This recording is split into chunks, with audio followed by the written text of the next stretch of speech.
La santé et le bien-être, c'est sur Europe 1, entre 15h et 16h. Et on va passer à la dernière séquence de l'émission avec vous, Catherine Blanc, sexologue et psychanalyste à Paris.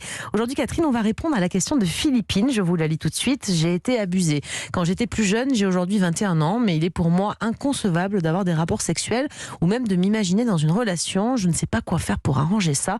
Est-ce que c'est normal de ressentir ça? Alors, Catherine, Philippine nous explique qu'elle a vécu quand même des abus plus jeune. On va parler ici carrément de traumatisme, non? Puisque ce qu'elle décrit de la suite et des conséquences, évidemment, elle a vécu un traumatisme, tout simplement. Bien sûr, même si ça n'avait pas entraîné les conséquences de Philippine, de toute façon c'est un traumatisme.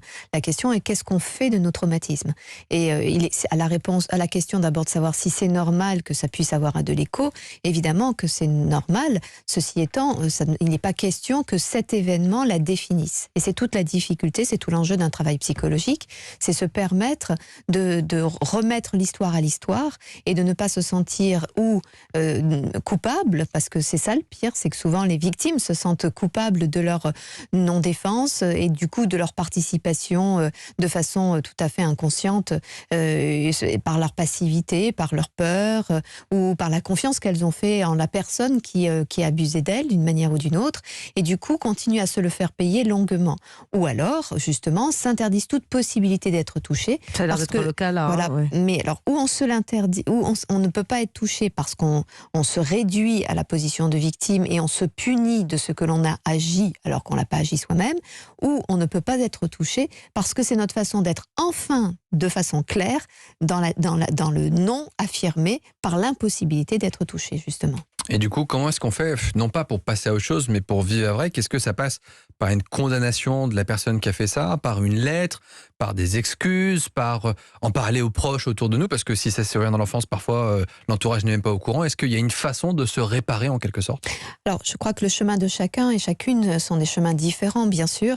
Je crois qu'effectivement, le fait de pouvoir sortir de ce huis clos entre soi et son agresseur, d'une certaine manière, c'est-à-dire qu'il n'y a que lui et moi qui le savons, pouvoir se faire protéger, parce que souvent les victimes ont le sentiment que leur entourage, leurs parents n'ont pas été là pour les protéger, leur en veulent alors que les parents ne le savent pas. Donc c'est important de pouvoir dire paisiblement, de pouvoir dire avec ses émotions. C'est parfois intéressant d'imaginer même des consultations familiales pour que la parole puisse se redistribuer et pas que la personne victime soit sous l'obligation du silence pour ne pas embêter la famille.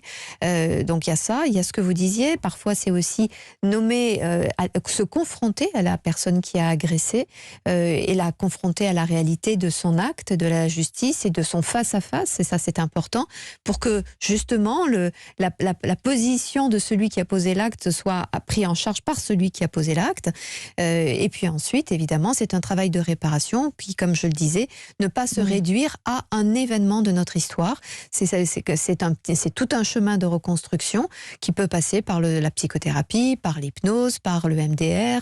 Il y a des tas de techniques. Il y a tellement d'histoires, tellement de solutions finalement pour se réparer. Bien sûr, c'est du cas par cas. Voilà, et évidemment, quand on a affaire à la justice, veillez à le faire quand on se sent apte à affronter la justice, parce qu'il n'est pas question de se retrouver à nouveau victime, cette fois-ci de la justice, qui pour vous protéger vous expose que trop. Alors Philippine dit qu'elle a donc des difficultés, évidemment. Pour elle, c'est inconcevable d'avoir des rapports sexuels. C'est un blocage, probablement dû à ce traumatisme. Mais ce qui est peut-être un peu plus étonnant, c'est qu'elle repousse même l'idée d'avoir juste une relation amoureuse, de tomber amoureuse, donc d'avoir un conjoint, tout simplement, au-delà du sexe.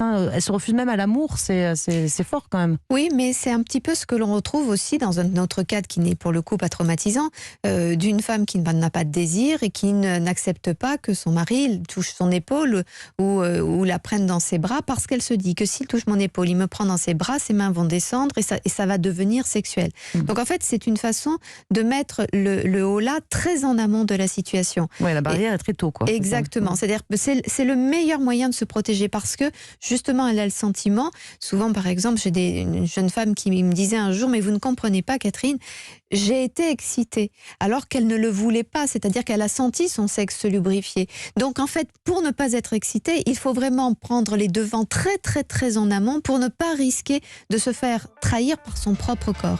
Et c'est souvent ce que craignent les victimes de tels abus. Merci beaucoup, Catherine, pour tous ces conseils. On revient bien